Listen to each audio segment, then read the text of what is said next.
لبيك اللهم لبيك. In a small village in Ghana lived a humble farmer named Al-Hassan Abdullah. He worked hard every day, but carried one special dream. Abdullah dreamed of visiting Mecca for Hajj. He wanted to see the Holy Kaaba and pray with millions of pilgrims. But the journey seemed impossible. One sunny afternoon, Abdullah heard a strange buzzing sound. Bzzz. Something was flying high above his quiet little village. It was a drone belonging to a Turkish news crew. The journalists were filming nearby when suddenly the drone lost control and crashed. The drone landed close to Abdullah's home.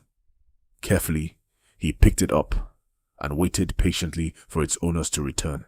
Soon, worried journalists arrived, searching everywhere for the drone. They were surprised to see Abdullah smiling gently while holding it safely.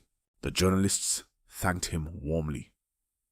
Abdullah looked curiously at the little flying machine and began asking questions about how it worked. Then Abdullah laughed softly and said, "Do you have a bigger drone that can take me to Mecca for Hajj?"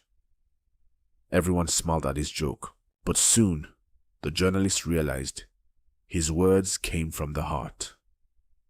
Abdullah explained that performing Hajj had always been his lifelong dream, though he could never afford it. The journalists felt deeply touched. When they returned to Turkey, they shared Abdullah's story online. Very quickly, people everywhere began talking about the farmer. Then came wonderful news.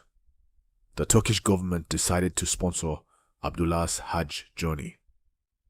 Tears filled his eyes as he thanked Allah gratefully. Soon Abdullah arrived in Mecca at last. Dressed in white ihram clothes, he stood near the Holy Kaaba with joy, gratitude, and peace.